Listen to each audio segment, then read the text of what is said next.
Sí. Ok, muy bien.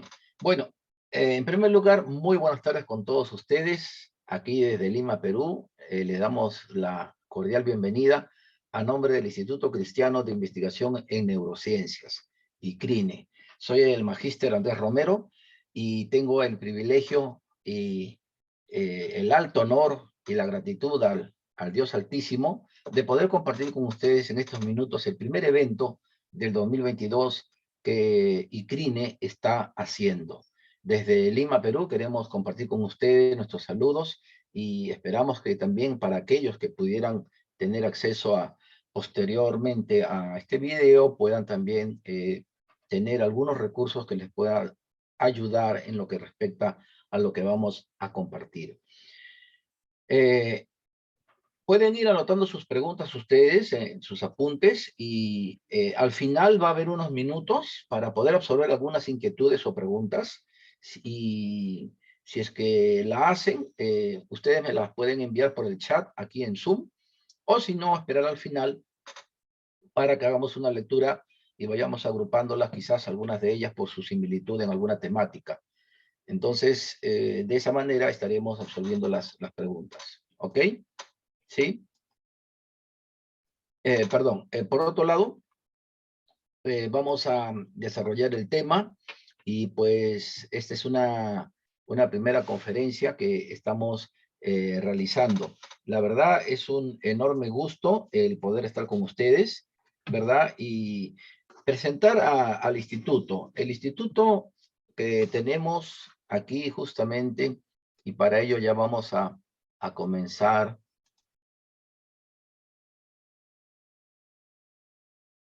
¿No? Y aquí vamos a hacer lo que respecta a la presentación, a lo que significa, es en realidad las neurociencias aplicadas a la educación. ICRINE. ¿Qué es ICRINE? Sus objetivos básicos del Instituto Cristiano de Investigación en Neurociencias es, en primer lugar, formar neuroeducadores. Creemos que hoy en día, con el avance de la tecnología, el estar en pleno siglo XXI, es una imperiosa necesidad que los docentes, que hoy en día, hasta hace unas 2 décadas, se creía que un docente hoy en día, un profesor o profesora, tenía que tener interespecialidad. Por ejemplo, el de inicial, pero también sabe tocar instrumentos o cantar. Ya, en este caso hablamos de inicial y de música, por ejemplo. O hablamos de un profesor de su especialidad primaria, pero también idiomas. Sabe inglés o francés o ambos idiomas al mismo tiempo. Si hablamos de secundaria, su especialidad es comunicación, lengua y literatura, pero además de ello, por ejemplo, tiene una segunda especialidad, puede ser idiomas, puede ser tecnología y computación, puede ser investigación científica a nivel superior, por ejemplo, para darles un caso. Entonces, hasta hace 2 décadas había una interespecialidad. Hoy en día se habla que los docentes no solamente tienen que tener una interespecialidad, es decir, más de una, sino que además tienen que ser neuroeducadores. Neuroeducadores. Esto en realidad es importante. Por eso, el Instituto ICRINE cree necesario el poder fomentar este tipo de conferencias y también de los próximos cursos que vamos a dar con algunos especialistas aquí en Lima y también del exterior, ¿no? Como el doctor Douglas Johnson, allá en los Estados Unidos. Él es un neuroeducador muy famoso en la comunidad científica de Estados Unidos y que Dios quiere que haya la oportunidad también que él pueda tener una ponencia más adelante en ICRINE, no solamente como conferencista, sino también dando algunas entrevistas relacionadas a las neurociencias en educación. Pero también ICRINE tiene como finalidad poder tomar parte en la comunidad científica, en la difusión de lo que significa los papers. Ustedes saben que en investigación científica, un paper, ¿qué cosa viene a ser? Un artículo o una investigación científica que se ha subido a la nube en una revista indexada. Entonces, los papers, por lo general, el 90% aparecen en inglés, ¿no? Y un mínimo en español. Y lo que se busca también es que CRINE fomente la elaboración y la divulgación de material científico en relación a lo que es las neurociencias relacionadas a los principios bíblicos, por ejemplo. Y vamos a ver, una de estas ponencias que estamos trazando, Dios mediante, es neurociencias y Biblia, por ejemplo, ¿no? Es decir, hay una oposición entre ciencia y Dios, ¿no? Y vamos a compartirlo más adelante, si Dios quiere. Y otro aspecto importante de lo que es ICRINE es sobre el poder tener una influencia cognitiva en cuanto al liderazgo de las neurociencias para la comunidad educativa, es decir, para los gestores y los docentes también, ¿correcto? Entonces, esto va a ser los principios en los cuales nace y se forma y se sostiene ICRINE, el Instituto Cristiano de Investigación en Neurociencias. Estamos empezando aquí en Lima, Perú, pero quisiéramos también hacerle extensiva esta formación a diferentes personalidades como expositores, como investigadores, neuroeducadores en el campo educativo, desde Lima, Perú, hasta toda Latinoamérica. Eso realmente es uno de los objetivos que tenemos y buscamos también, ¿correcto? Muy bien, entonces, dicho sea esto, vamos a dar paso a lo que, ¿qué son? ¿A qué se llaman las neurociencias, no? Y quisiéramos compartir con ustedes brevemente sobre este aspecto que consideramos también algo interesante.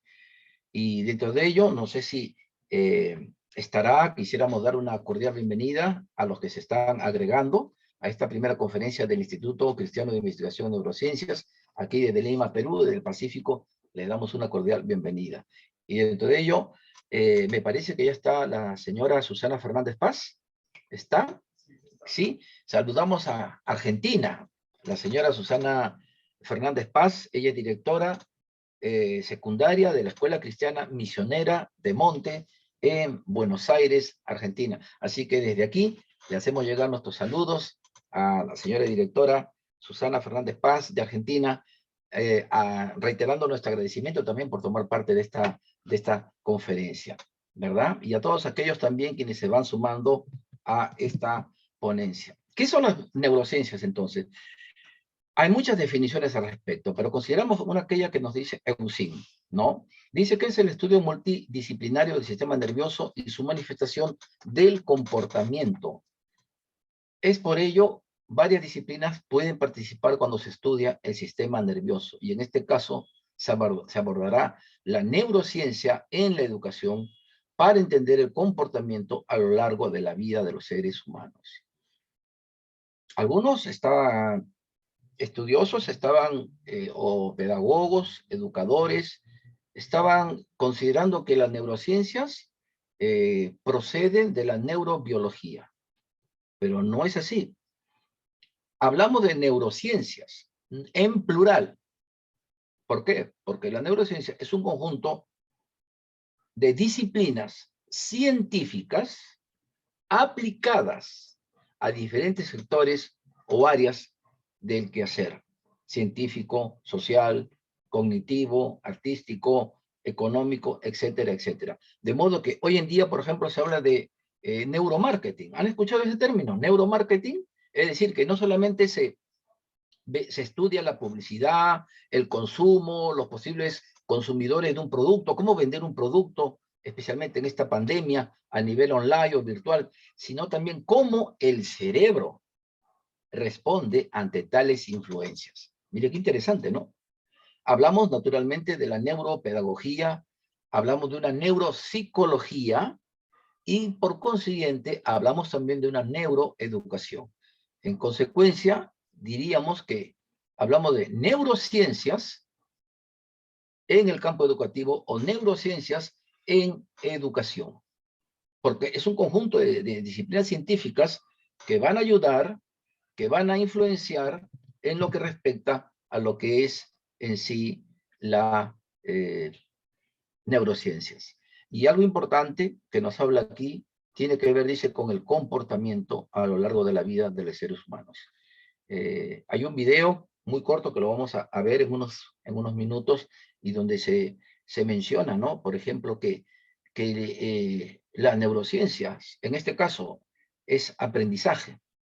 Y el aprendizaje, hay un elemento clave sustancial. Y eso lo vamos a ver a continuación, ¿sí? Lo vamos a ver a continuación.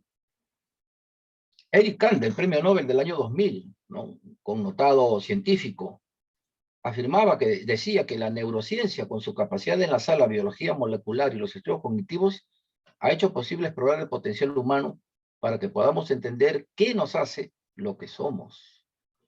Actualmente, los conocimientos acerca de la neurociencia adquiridos en la historia son aplicados por los pedagogos profesionales. Hoy en día las neurociencias están cambiando, están haciendo algunos matices y algunas variaciones en el aprendizaje. Por eso que no todos los pedagogos hoy en día ven con buenos ojos la llegada de las neurociencias en el campo educativo. ¿Por qué? Porque hasta hace poco decíamos, bueno, nosotros consideramos, nuestra institución educativa, por ejemplo, considera el constructivismo, ¿no? No, nuestra institución educativa considera lo que es el conductismo, por decir. No, nosotros consideramos que aquí debemos estar viendo en el aspecto social, ¿no? Entonces, hay una tendencia a hacer algunos cambios que las neurociencias están produciendo porque tiene que ver justamente con el aprendizaje. Y no estamos hablando solamente de los niños en inicial, en kindergarten o en el nivel del infantil, ¿verdad? Sino estamos hablando en el niño, en el adolescente, en el joven, en el adulto, aún hasta en el anciano. ¿Por qué? La andragogía estudia, por ejemplo, la educación de los adultos. Y hay un principio de la andragogía: no hay edad para aprender. ¿Sí? Ahora, y eso es justamente lo que nos menciona aquí Eric Kandel, ¿verdad? Eric Kandel sostiene también que los pedagogos no van a ver, nos decía como avisorando, ¿no? Lo del tiempo de hoy, no van a ver con buenos ojos el aporte de las neurociencias. Me parece muy interesante lo que menciona también, ¿cierto? Por favor, si tienen preguntas, escríbanlas en el chat. Acá mi asistente Isaac nos va a ayudar transcribiendo esas preguntas, la va a ordenar las preguntas y me las va a hacer llegar de acá a unos minutos. Si es que considera algunas preguntas importantes, él me las va a alcanzar para poder absorberlas. O si no, hasta el final vamos a dar un bloque para que las preguntas se hagan en forma escrita, por favor, y luego la podamos estar absorbiendo. Y si es que por alguna razón nos faltaría tiempo, la haremos en forma personal o comenzando, Dios mediante, la segunda conferencia que ICRINE está ofreciendo para ustedes. Algunos elementos claves. Si hablamos de neurociencias y hablamos del aprendizaje, tenemos que tener dos elementos claves, elementales y sustanciales. Ya ustedes lo tienen ahí: el cerebro y el sistema nervioso. Los docentes hoy en día que salen de las aulas universitarias, de la Facultad de Educación o de un instituto pedagógico, en la malla curricular han llevado cursos de neurociencias, neuropsicología, por ejemplo, o influencia o formación de neuroeducadores, porque esto realmente es de vital importancia. Si hay una profesora que va a estar con un niñito de 0 a 5 años, porque hay instituciones educativas que tienen de 0 a 2 años, por ejemplo, ¿verdad? Y llevan diferentes nombres aquí en Perú o en Latinoamérica.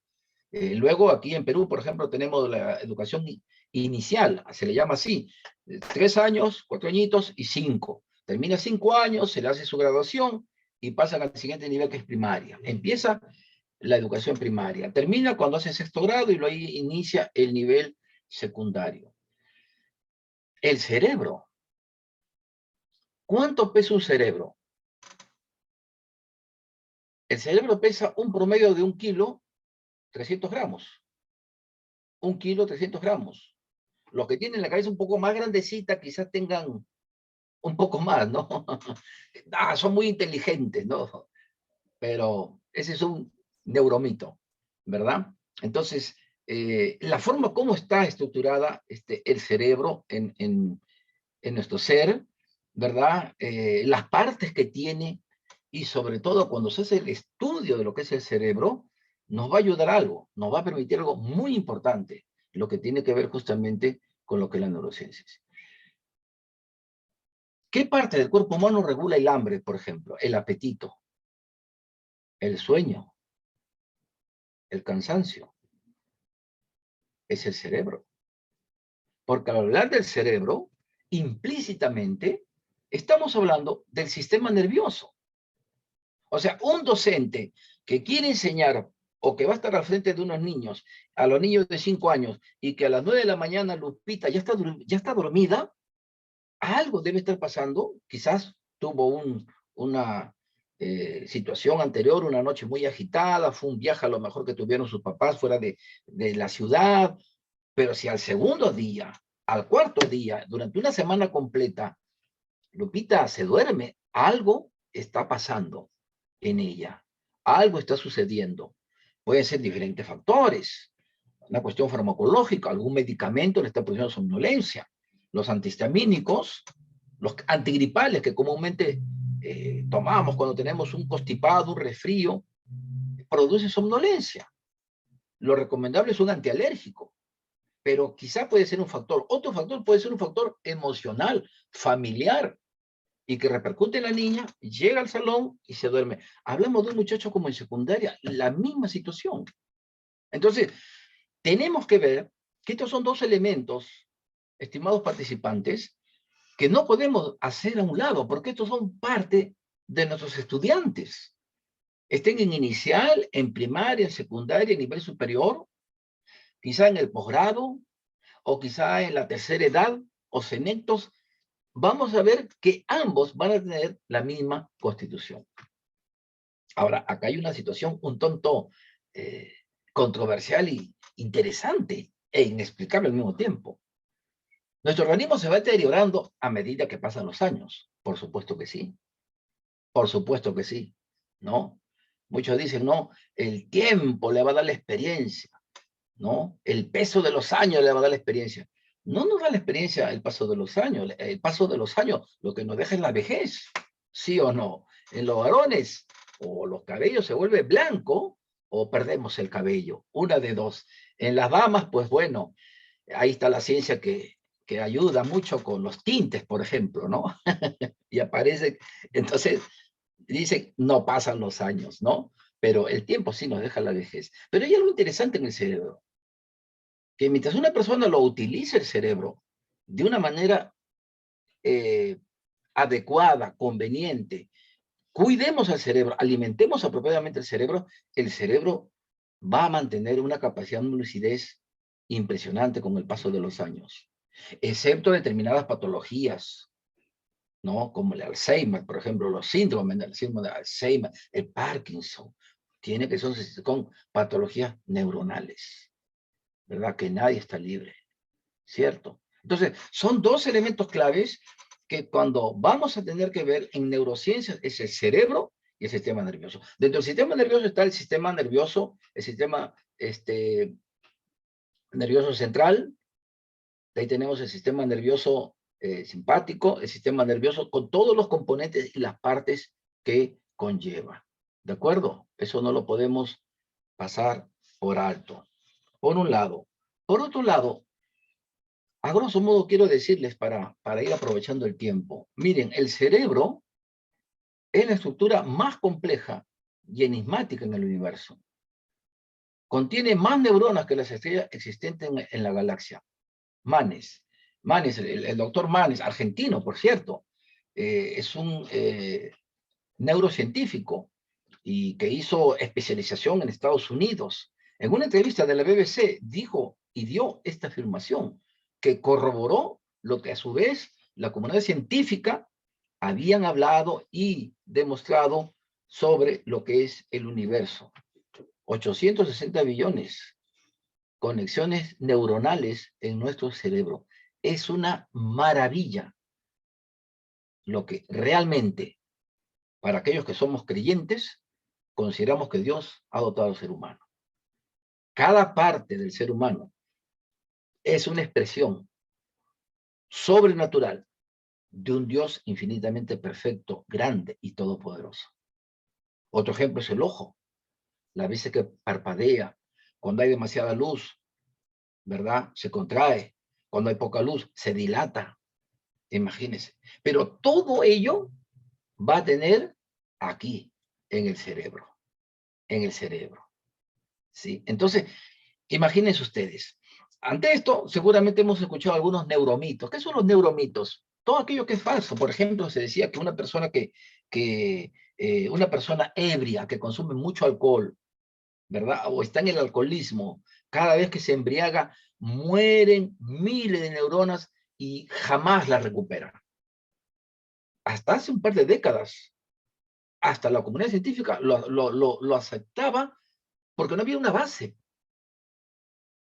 fehaciente, científica como para demostrarlo. Hoy las neurociencias han indicado que las neuronas se pueden reproducir. Personas que tienen un accidente, un niño que tiene un accidente, ¿verdad? Cerebral, un accidente, un golpe, una caída de cabeza, por ejemplo, tiene un daño cerebral, o lo que es la aneurisma, por ejemplo, una dilatación arterial o de una vena del cerebro y la cual produce una hemorragia. Entonces esto para muchos significaba de que esas neuronas dejaban de existir. Como secuela de esto, el niño dejaba de escribir. Hablamos de un niño de 12 años, ya sabe escribir, sabía leer. De pronto, este accidente hace que el niño ya no pueda, en algunos casos, leer. En otros casos no puede hablar, articular sus palabras o tampoco escribir. Hoy científicamente se ha demostrado que hay las famosas llamadas neuronas obrero.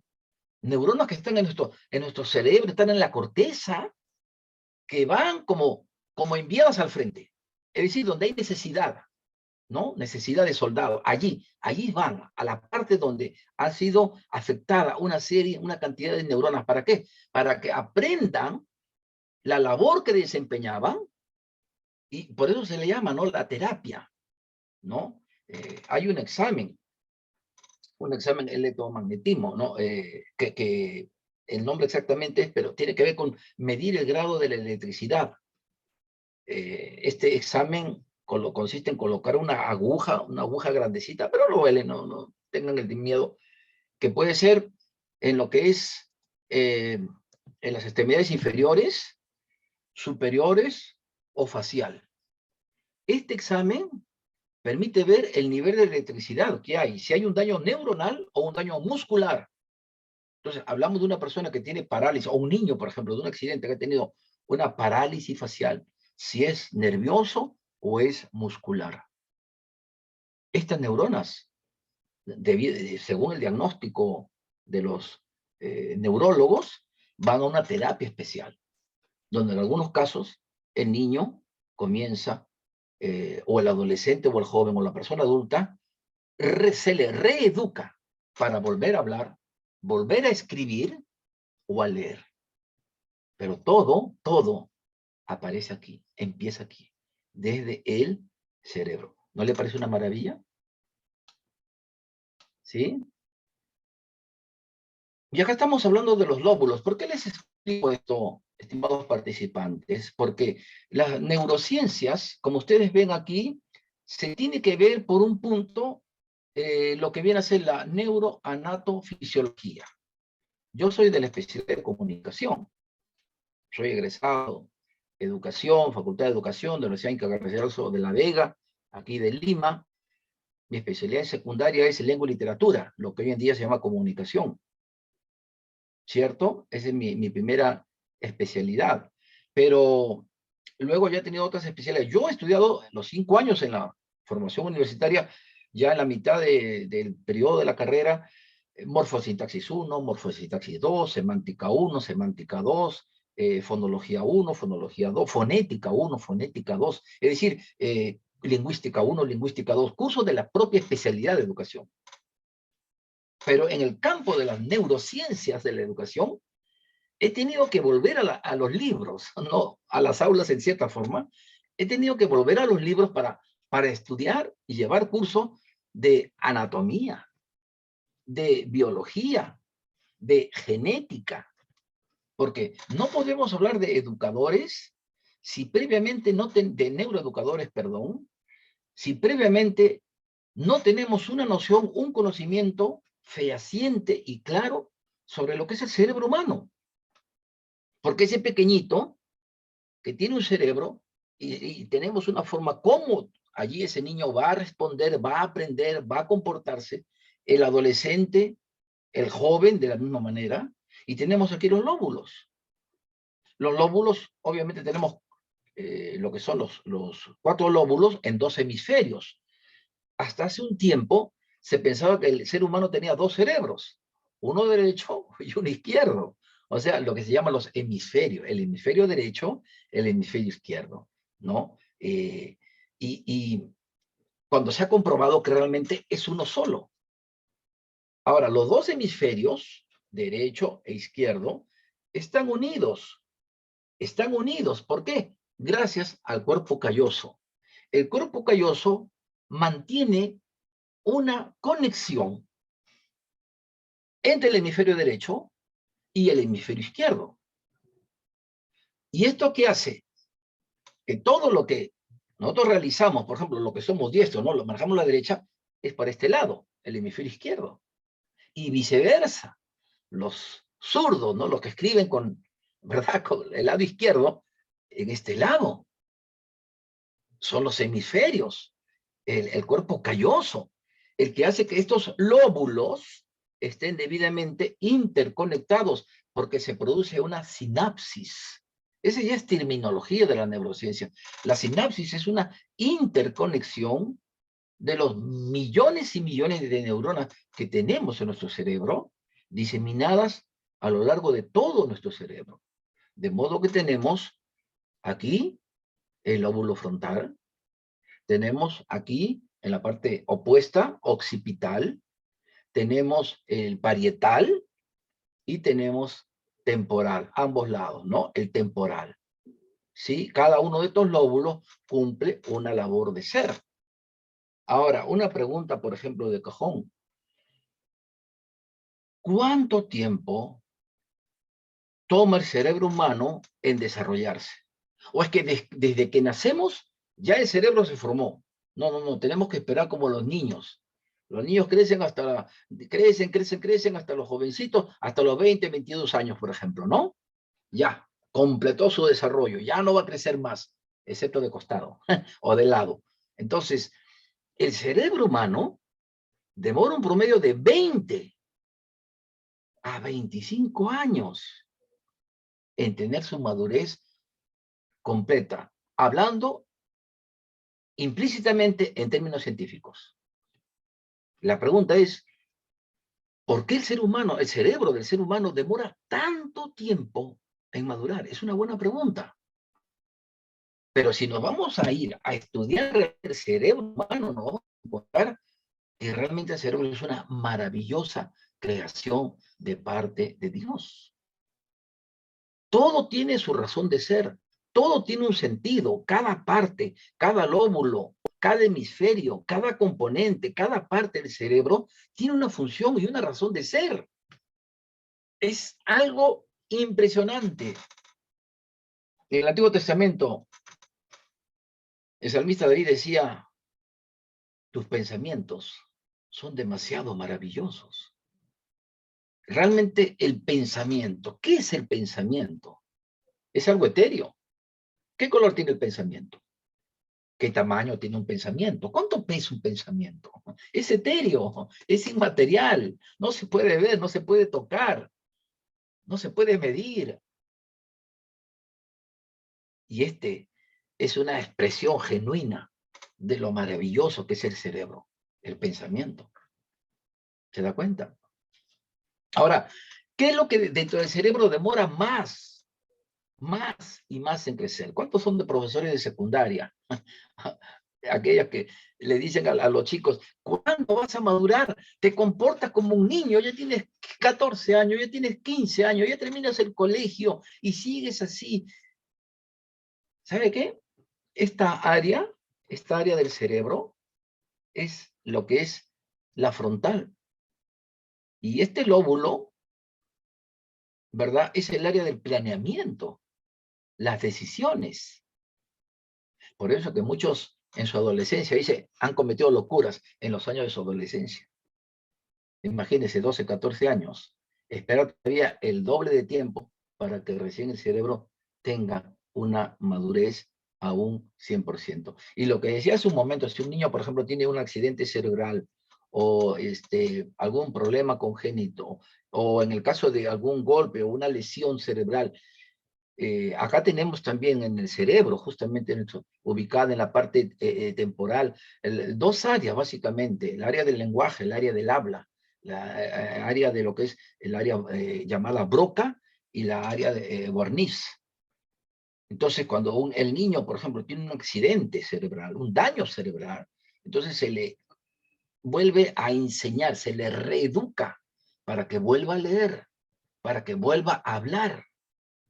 Esas neuronas obrero comienzan a aprender la labor que sus antecesoras hacían en esta parte del cerebro que fue dañada o afectada. Y gracias a la terapia y a la ayuda y a otra serie de factores emocionales, familiares, etcétera, ese niño, esa persona adulta, vuelve a hablar, vuelve a escribir. ¿Se da cuenta? Entonces, esas son las cosas que nos están viendo las neurociencias. O casos de un niño de primaria, ¿no? La dislexia es una dificultad de aprender a leer, por ejemplo. Los niños confunden los grafemas, las letras, entonces no pueden pronunciar bien. Y antiguamente la mamá aprende y le daba un golpe. A ver, ¿qué dice aquí? Memo, mamá, no, Memo, y peor al niño, ¿no? Lo estresaba al niño, entonces en vez de aprender lo torturaba. Entonces, ahora las neurociencias en la educación nos indican, por ejemplo, que todas estas patologías neuronales tienen un trasfondo. Hoy en día, un docente, al margen que si es de inicial, primaria, secundaria o superior, debe saber cuáles son, para que al ver algunos de estos síntomas que tenga en el aula con sus niños, adolescentes, jóvenes o adultos, pueda intervenir o recomendar, ¿no?, su asesoría, su consulta con especialistas que van a ayudarle a dar un diagnóstico apropiado. ¿Se da cuenta? Lo que los psicólogos llaman las funciones ejecutivas, como el planeamiento, la toma de decisiones, poder elaborar determinados planes, proyectos, hay un trasfondo que es justamente el cerebro. ¿Se da cuenta? Entonces, aquí hay una pregunta bastante interesante. Y esta pregunta interesante, estimados participantes, es justamente de cómo aprendemos. ¿Cómo aprendemos? Entonces, ya lo hemos estado explicando, ya lo hemos estado compartiendo, pero quisiéramos ver algunos aspectos que seguramente van a estar aquí a disposición de ustedes para poder verlo.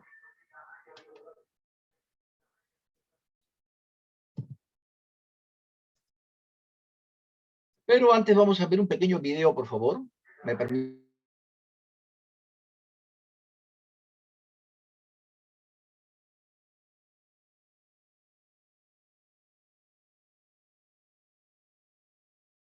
No son niños tontos, esos niños tienen un coeficiente intelectual normal, pero claro, cuando empiezan a ver que ellos no pueden ir como sus compañeros a su vez ven que ellos no van bien, los chicos empiezan a no querer ir a la escuela, su autoestima baja, son chicos que pueden llegar a la exclusión social porque muchos de ellos van hacia el fracaso escolar. Por eso es importante que diagnostiquemos la dislexia no solo cuando ya se ha manifestado a los 8 años, que es como se evalúa ahora, sino mirar a la neurociencia a ver si podemos diagnosticarla antes de que aparezca, de forma que podamos diseñar terapias, diseñar intervenciones adecuadas para poder paliar ese problema.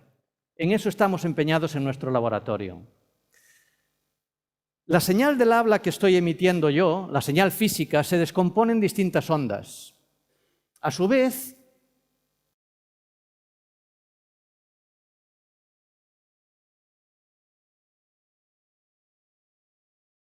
vamos a continuar y para ello vamos a retomar la exposición, ¿sí? Vamos a retomar la exposición.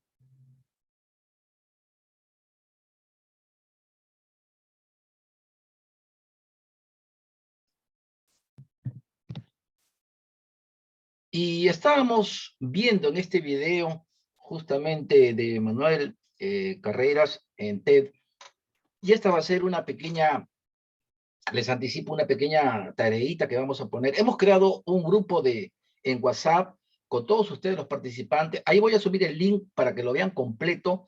Este y algunos 2 videos cortos, pero que considero que son sumamente importantes para todos aquellos que estamos involucrados en la educación, en el campo educativo, en la enseñanza, porque no solamente, valga la redundancia, enseñan los educadores o los profesores, sino también los padres de familia.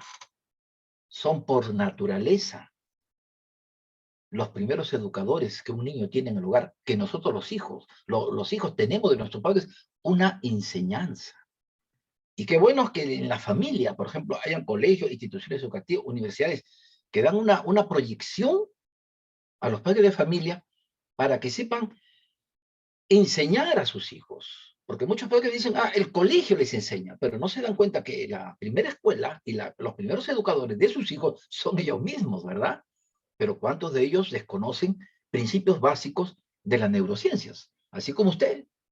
Imagínese, posiblemente estos aspectos nos ayuden ahora a reflexionar, a pensar en el quehacer educativo que hacemos. O sea, usted como estudiante de educación, como un docente de carrera que empieza la carrera docente en sí, o aquellos que tengamos tal vez buen tiempo o años de carrera como docentes. Recuerdo cuando empecé la docencia, los primeros años, llegué a un colegio privado, y en el colegio privado éramos de secundaria, 2 profesores.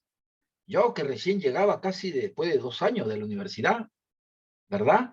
Y había una profesora, la promotora, la dueña, la propietaria de la institución, me presentó y me dijo, Andrés, mira, cualquier duda que tengas, puedes confiar en Miss Gloria. Hasta ahora me acuerdo, no lo voy a decir cuántas décadas han pasado, pero sí la recuerdo. Aquí Miss Gloria te va a ayudar en lo que tú necesites.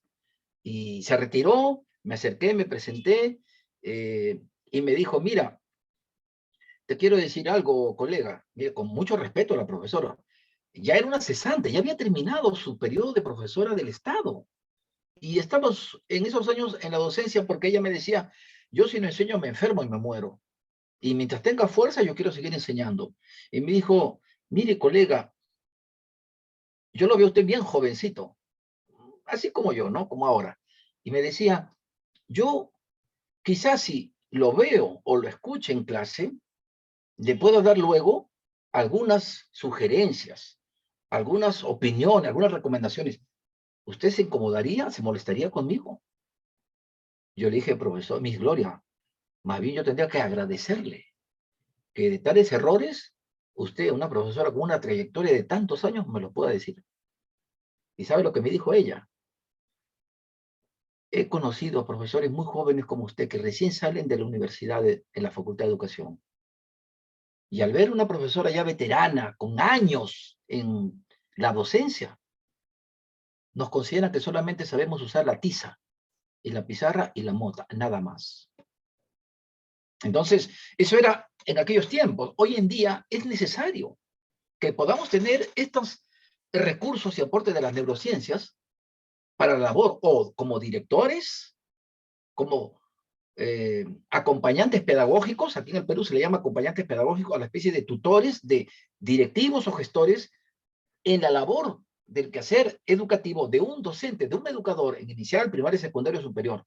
Acá le llamamos el acompañamiento docente. Hay un acompañamiento escolar, pero también hablamos de un acompañamiento docente. Es decir, que otro docente con un poco más de trayectoria, preparación, experiencia, ayuda, guía, orienta a aquel docente que empieza la carrera, la profesión.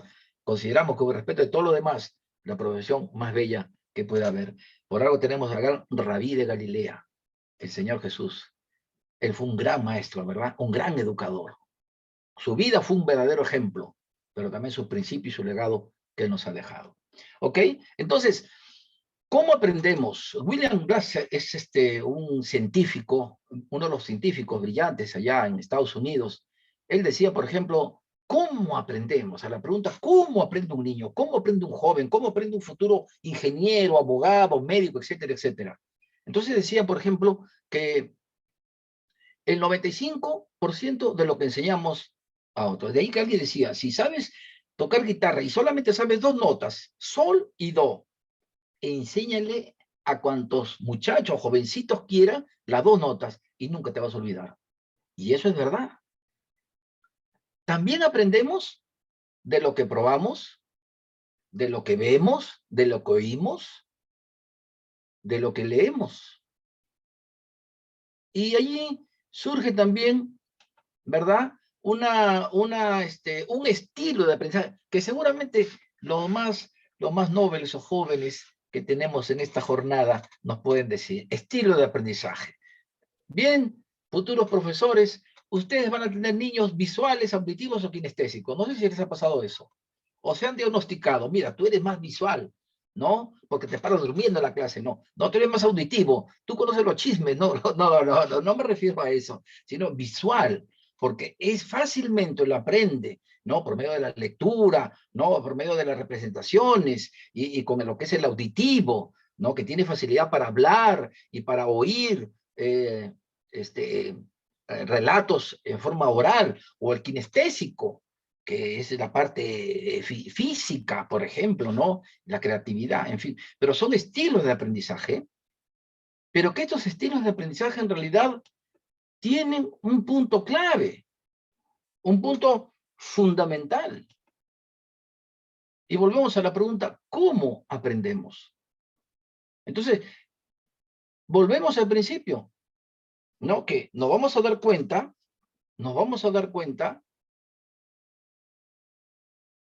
cómo este pequeño,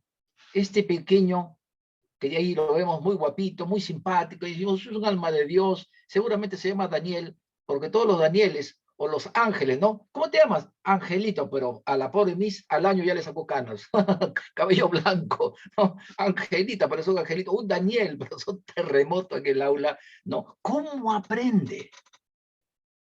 Y esta pregunta de cómo aprende está en paralelo a cómo enseñamos. Pero el cómo enseñamos va a estar supeditado a su vez a que tengamos en cuenta a la siguiente gran pregunta, estimados colegas o participantes. Y esta pregunta es, ¿por qué y cómo funciona el cerebro y el sistema nervioso? Si usted es una profesora de educación inicial que va a estar con pequeñitos, no, pero ellos no van a escribir todavía, mi mamá me ama, o bueno, algunos quizás a los 5 años ya estén aprendiendo a escribir, ya estén escribiendo para primaria, posiblemente que sí, quizá, pero si hablamos de interpretación, ¿cuál es el mensaje o otro tipo de preguntas quizás no las pueda desarrollar, pero si hablamos de un niño de primaria, muy posiblemente que sí. Si hablamos del curso de idiomas, por ejemplo, en educación secundaria, entonces tenemos que ver que hay niños o adolescentes que van a tener de por sí una inclinación. A algunos les va a gustar escribir. Hay un número de chicos que no les gusta escribir, pero a los que les gusta escribir, por lo general, son aquellos que suelen hablar bien. No les gusta hablar, precisamente ¿por qué? No porque sean tímidos, sino porque al hablar van a demostrar que tienen una capacidad ante los demás. Y generalmente quien habla bien es porque escribe también bien. ¿Me dejo entender? Ahora, en los idiomas o en quien enseña las matemáticas, la ciencia, las fórmulas, una cuestión abstracta, por ejemplo, tiene que tener presente cómo funciona el cerebro. ¿Qué es más fácil, por ejemplo, para enseñar idiomas? Darles que memoricen los verbos, el verbo to be, los pronombres, o que relacionen las imágenes visuales, las imágenes auditivas, como parte de un todo y con aquello que les gusta. Entonces, una canción muy pequeñita, muy sencilla, está la pronunciación en inglés, ahí estén 5 verbos, esté presente los pronombres personales. Entonces, estamos haciendo un aprendizaje integral. Los pronombres, verbos básicos, pronunciación y también vocabulario. Tuve la fortuna y la bendición de parte de Dios de aprender inglés, el inglés británico justamente en Inglaterra. Y una profesora inglesa nos decía, ¿no? Que particularmente ella había tenido alumnos, estudiantes coreanos. Los asiáticos, pero generalmente los coreanos son muy inteligentes, al igual que los del Medio Oriente, los árabes son muy inteligentes. Cuando uno va por el Medio Oriente, la zona del Mediterráneo, por ejemplo, ellos hablan inglés, francés, español, italiano, alemán. Y son simples jóvenes, son muchachos, personas comunes y corrientes, son adaptados. Pero el punto nos decía, ella había comprobado que muchos jóvenes coreanos sabían los verbos regulares, irregulares, frases adverbiales, sabían la conjugación de los verbos, vocabulario, pero cuando se ponía a conversar, a los 20 segundos, este muchacho quedaba, o jóvenes, quedaban mudo. ¿Por qué razón? Y decía algo muy importante. ¿De qué le vale saber todas las reglas, toda la normativa de un idioma y no puede hablar? Porque para hablar tenemos que ordenar el pensamiento. El pensamiento, esto se llama, según la gramática, la sintaxis. No sinapsis, no la sintaxis. La sintaxis es la ciencia de la lingüística que estudia el orden correcto de las palabras en una oración. De modo que el niño le dice, Miss, me duele la cabeza. Ay, hijito, ¿qué pasó? Seguro te va a dar la gripe. Ven, tengo frío, Miss. Ah, seguramente la gripe o la garganta. Señora María, el pequeño está un poco delicado. Sería bueno que lo abrigue, le dé su limonadita con miel, ¿verdad? A lo mejor viene un proceso gripal o de las amígdalas. Ya está advirtiendo un posible constipado o resfrío. Entonces, pero si el niño diría, cabeza duele o cabeza me o le. ¿Qué, hijito, qué has dicho? Entonces, allí no hay una sintaxis, no hay un orden del pensamiento. Eso es justamente cómo funciona el cerebro. De modo que aquí, hoy en día, los educadores de todas las especialidades, o los interespecialidades, los que tienen, los que son de inicial, pero también tienen idiomas, los que enseñan comunicación, pero también enseñan música, los que enseñan historia, pero también enseñan música, o también idiomas, son interespecialidades. Y esa es la necesidad que hoy en día necesita el siglo XXI, educadores interespecialidad, pero que a su vez sean neuroeducadores. Porque si no sabemos cómo funciona el cerebro, lo que hemos hablado en estos minutos, a grosso modo, a grandes rasgos, lo que le decía hace unos minutos, esto se llama el curso de neuroanatofisiología, que cuando lo escuchamos por primera vez, muchos de los que estábamos estudiando, se nos hacía un trabalengua al poder decirlo, y allí aprendimos justamente la parte biológica, la parte científica, anatómica, ¿verdad? Fisiológica del cerebro, del sistema nervioso, del cerebro. ¿Qué parte del cerebro? ¿Dónde está allí lo que regula el comportamiento? Los niños, ¿por qué tienen esa hiperactividad? Es un síndrome, ¿verdad? ¿No? ¿A qué se debe? ¿Cómo las neurociencias pueden ayudar? ¿No? Entonces, eso lo vamos a ver un poquito más en desarrollo. Es un adelanto para la próxima semana, Dios mediante, el próximo sábado. Ahí vamos a hablar cómo las neurociencias ayudan a la familia en tiempos de pandemia. Y ahí vamos a hablar sobre, en parte, la alimentación. Vamos a ver, por ejemplo, que la glucosa, básicamente para el pensamiento, científicamente, son dos elementos, la glucosa y la oxigenación. Lo repito, glucosa y oxigenación. Para que haya una buena oxigenación, tenemos que respirar, pero muchos no respiramos adecuadamente. ¿Y sabe por qué no respiramos adecuadamente? Porque no nos han enseñado, es obvio. Y número dos, porque la oxigenación, nuestro sistema respiratorio y de nuestro cerebro, es básicamente también de una gran ayuda el ejercicio físico y la glucosa. Y la glucosa. Se ha comprobado que el cerebro humano no recibe oxígeno por 2 minutos, durante 2 minutos hay daños severamente graves en el cerebro de esa persona. ¿Se da cuenta? Qué importante es esto. El agua, la alimentación, eso lo vamos a ver yo mediante la próxima semana. Así que les quiero desde ya invitar para que puedan estar en ello. Y entonces vamos concluyendo de que esa es una imperiosa pregunta.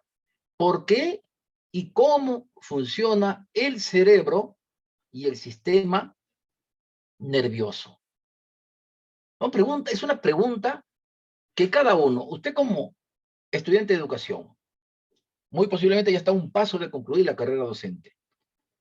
O usted ya como un docente, ya como un profesor, o tal vez como un gestor, como un directivo, que tenemos a ciertos colegas, ¿verdad? Entonces, vemos que algo más podemos hacer. Y de hecho que sí, ¿verdad? De hecho que sí. Ahora, dice aquí, es posible que el estudio de la memoria afecte a la pedagogía, sugiriendo métodos de enseñanza basados en el modo en el que el cerebro almacena conocimientos. El cerebro almacena conocimientos. Cuando queremos encontrar las fotos, llegamos a una casa y la mamita dice, a las fotos, ay, hijito, anda a mi habitación, hay una caja celeste. Esas son las cajas de las fotos. La caja amarilla son de los libros. La caja roja de esto. Uno dice, caramba, qué ordenada es esta señora. Que me llegue a mi casa, porque pregunta la foto está al lado de la maceta. Preguntan, ¿dónde está el libro? Bueno, debajo del televisor. ¿No? Entonces, cosas así. Pero dice, no importa, cada uno conoce sus cosas, yo al menos sé dónde dejo mis cosas, ¿no? Pero a veces viene la señora y ordena y limpia, y digo, ¿y dónde estaba mi esto? Mi hojita de los apuntes. Le digo, me dice, acá tengo 1.000.000 de hojas, ¿cuál será? No, la que yo había apuntado. Y yo la verdad sí tengo 100 hojas y sé qué hoja es la que necesito. Entonces, pero, en fin, entonces, es la memoria.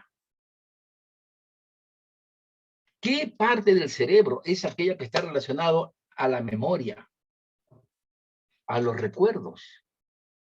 Estamos hablando ya del aspecto emocional, al aspecto emocional. ¿Ha escuchado usted términos como la resiliencia, por ejemplo? O el control emocional, enseñarle al niño a saber controlarse. Hay niñitos que llegan a la escuela y todo lo ven como gol, ¡pum! Golpe, ¿no? Para aquí, para allá, lo ponen de cabeza y dice, este niñito, ¿por qué será tan violento? Entonces, nos damos cuenta que hay una serie de factores en las que el docente tiene que conocer y saber para que pueda hacer una labor especial. Alguien dijo que cada vida, cada ser humano es un mundo diferente, aún entre hermanos. Estoy seguro que usted tiene más de un hermano, ¿sí o no? ¿Cuántos de ustedes serán hermanos mayores o hermanas mayores, como la señorita Ruth, ¿no? Y el otro día en su grabación le decíamos, porque tenía ahí dos hermanos varones que le seguían a ella y una niñita, ¿no? La última. Y le decía, y te hacen caso. Y su mirada fue elocuente. Con la mirada me dio un mensaje de 1.000 palabras. ¿No? Y es difícil, ¿verdad? Cada hermano es diferente. Su forma de hablar, su forma de ser, hasta su forma de pensar. Por eso que la mamá, toda mamá sabe, conoce cómo es su hijo. La parte emocional es fundamental en la enseñanza. No es solamente el cerebro, no solamente el sistema nervioso, pero hablar ya del sistema nervioso y del cerebro, tenemos que ver una ligazón. Es el mundo emocional, es la emoción. Y la explicación científica de los recuerdos es que son el origen de ¿qué? De una emoción. Toda emoción, positiva o negativa, produce un recuerdo. Y ese recuerdo queda almacenado en esta memoria. Aquí está en el cerebro.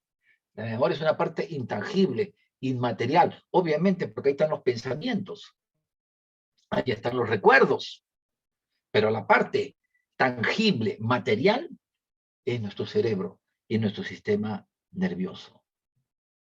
¿Se da cuenta? Porque cuando los niños o los adolescentes están en el colegio, ¿cuánto añoramos estar nuevamente en las aulas, verdad, por esta pandemia? y están ahí en la sala de video viendo una película y de pronto la mamá está muriendo y está llorando y el hijo, por más duro que era, está ahí arrodillado diciéndole, mamá, no te vayas, mamá. Y los muchachos que a veces en el salón son lo más duro, lo más serio, están con una lágrima en los ojos. Son las neuronas espejo. No, pero si están actuando. Pero llega un momento que lo actual es vivencial. Y en un docente es importantísimo, de imperiosa necesidad, que podamos conocer también que el aspecto emocional de un niño, de un joven, de un adulto, es también una expresión de lo que es el sistema nervioso y también del cerebro, ¿sí? Y también del cerebro. Yo quiero de antemano, en realidad nos faltan minutos, teníamos algunos aspectos más para verlo, pero también soy consciente de vuestro valioso tiempo. Queremos agradecer al nombre del Instituto Cristiano de Investigación en Neurociencias y CRINE, ¿no? Agradecerles. Vamos a crear, esperamos que para la próxima semana ya hayamos creado un canal en YouTube y esta ponencia ustedes las pueden ver y aquellas futuras que Dios nos permita poder tener, pues gustosamente las estaremos compartiendo con ustedes, sobre todo porque son los participantes al primer evento que ICRINE está realizando, gracias a Dios, por esta oportunidad de contar con ustedes. Y antes de dar paso a las preguntas que aquí el asistente nos va a alcanzar en unos instantes, quisiéramos también hacerle partícipe, ¿no? Ya de nuestra segunda conferencia, cómo las neurociencias ayudan a la familia en tiempos de ¿qué? En tiempos de pandemia. Entonces, aquí tenemos ya el flyer, la publicidad para el próximo evento de este próximo sábado 12 a las 4 de la tarde. Vamos a ver temas bien interesantes, estimados participantes, colegas, directores también, directivos, y esperamos que puedan. Alguien me está escribiendo por aquí, quienes no han participado hoy, ¿pueden participar en la segunda conferencia? Y la respuesta, estimados amigos, es y participantes, es sí. Por favor, háganle llegar nuestro contacto para que de esa manera podamos tenerlos de manera que podamos tener el teléfono, los nombres completos, la dirección y de esa manera también saber pues que vamos a tenerlos también.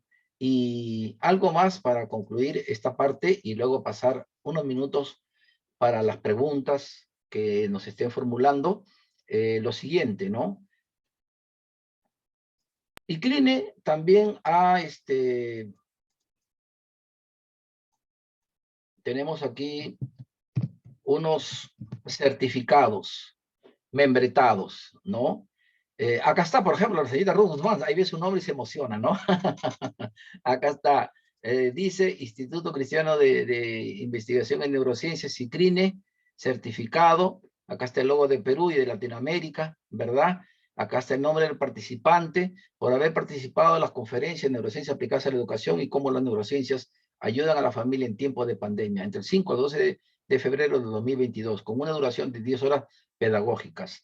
Está la fecha, está el sello. Ahora, los que deseen su certificado, por favor, háganos llegar cuanto antes la información, porque solamente vamos a de esta semana hasta el lunes y martes, vamos a poder contar con el diseñador, ¿no? Esto no lo estamos haciendo, lo estamos haciendo con un diseñador. Miren, muy bonitos estos certificados que les puede ayudar también para poder presentar en su currículum vitae o en la institución educativa que han tenido una capacitación. Ahora, obviamente que dice aquí 10 horas pedagógicas. Entonces, va a haber un pequeñísimo trabajo con el video que le vamos a enviar. Por eso es importante, estimados participantes, que aquellos que todavía no nos han enviado su celular, su número de celular, nos envíen, porque hemos creado un grupo de WhatsApp justamente con esta finalidad.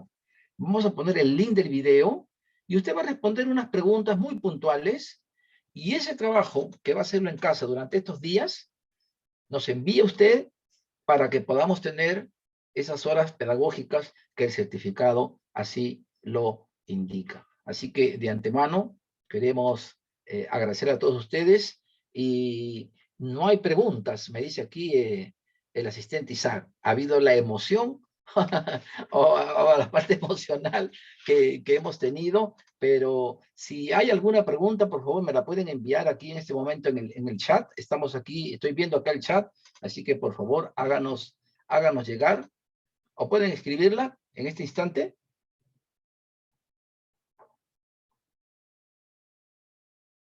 Por acá estamos con un calor, acá en Lima, en la capital, ahorita estamos con un calor, ¿verdad? No sabemos cómo estará en estos momentos en Buenos Aires. Señora Fernández Paz nos dirá de repente que allá están en lluvia, ¿no? Acá estamos en Lima en calor. Generalmente en la costa de Perú en este tiempo es calor, ¿no? Es calor todavía.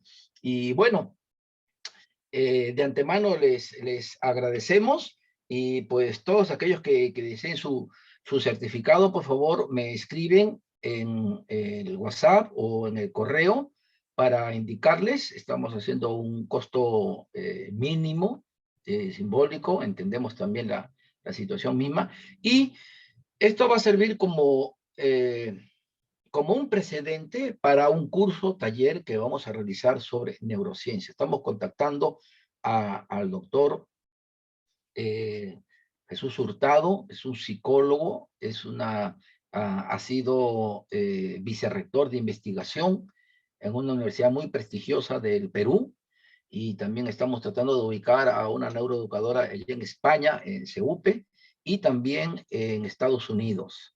Entonces, vamos a tener expositores, bueno, diría de lujo o de peso, como algunos quizá quieran mencionarlo, pero aspiramos y deseamos que Dios permita que puedan ser un curso taller realmente muy significativo, y de donde estemos aplicando pues todo lo que es desde inicial hasta lo que es la educación superior, ¿no? Entonces, en ese sentido, les queremos agradecer a cada uno de ustedes, y que, bueno, estamos muy complacidos de poder haber contado esta tarde con este primer evento, y esperamos que para el próximo sábado puedan estar ustedes también.